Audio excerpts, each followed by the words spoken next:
প্রথমে দেখো, লক্ষ্য করো সাইন 75 ডিগ্রির মান কত, সেটা কিভাবে বের করতে হবে সেটা দেখে নাও।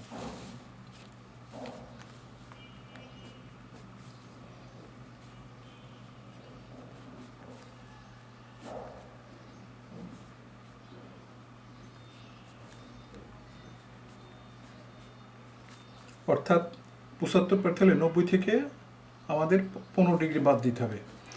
তাহলে আমাদের আসছে হচ্ছে কস 15 ডিগ্রি হয়ে গেল।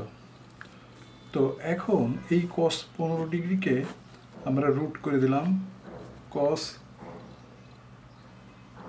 15 ডিগ্রি স্কোয়ার হয়ে গেল, কারণ রুটের ভিতরে স্কোয়ার হয়ে যাবে। এখানে একটা 2 দ্বারা গুণ করলাম, নিচে একটা 2 দ্বারা ভাগ করে নিলাম। তো এটা সূত্র হলো 1 প্লাস কস 2 থিটা, অর্থাৎ কস 30 ডিগ্রি বাই 2, এটা দাঁড়ালো। এখন এই কস 30 ডিগ্রির মান আমরা জানি, দেখো কস 30 ডিগ্রির মান হচ্ছে 1 আর √3/2 এই হলো। তো এখন এই 2 দিয়ে এটাকে গুণ করলাম, দেখো এই 2 দিয়ে এটাকে গুণ করলে 2 প্লাস √3, এই 2 4 হয়ে গেল। এরপর আমরা এই 2টাকে বাইরে নিয়ে আসছি, দেখো হাফ, আর ভিতরে থাকছে 2√3। এটি হচ্ছে আমাদের কস 75 ডিগ্রির মান। কস 75 ডিগ্রির মান হচ্ছে হাফ 2√3। এরপর আমরা চলে আসলাম, দেখো এই অঙ্কটা।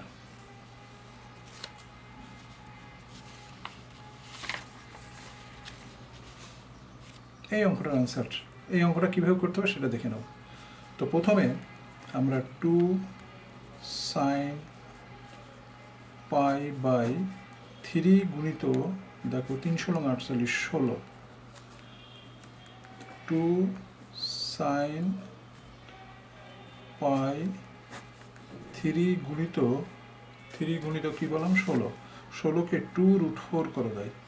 অর্থাৎ দেখে বোঝা যাচ্ছে যে এর টার্ম মানে রুট টার্মের ভিতরে মোট 4টে পদ থাকবে, আর এই 3 লাস্ট হবে।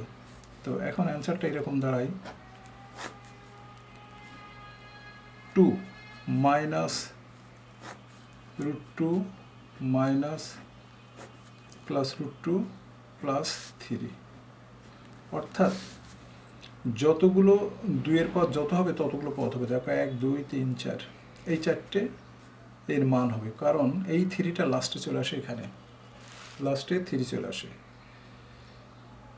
তাহলে দেখো এটা 3 যদি 2 দ্বারা বিভাজ্য হতো, এই 48-এর পরিবর্তে যে সংখ্যা থাকবে সেদের শুধু 2 দ্বারা বিভাজ্য হলে তাহলে প্রত্যেকটা 2 হতো, কিন্তু এটা 3 দ্বারা বিভাজ্য, সেই জন্যই লাস্ট পদ 3 হয়েছে। আর যেহেতু পাওয়ার 4, তার 4টে পদ, 1 2 3 4, এই 4টে পদ। এরপর আমরা চলে আসলাম কসের। দেখো কসের মান কীভাবে বের করতে হবে, এই যে কসের এই মানটা বের কীভাবে করতে হবে। এদের পার্থক্য হলো শুধু প্লাসের, এটাও একই রকম। দেখো 2 কস পাই 48কে 3 দিয়ে ভাগ করা যায় 16, তারপর লেখা যায় এরকম 2 কস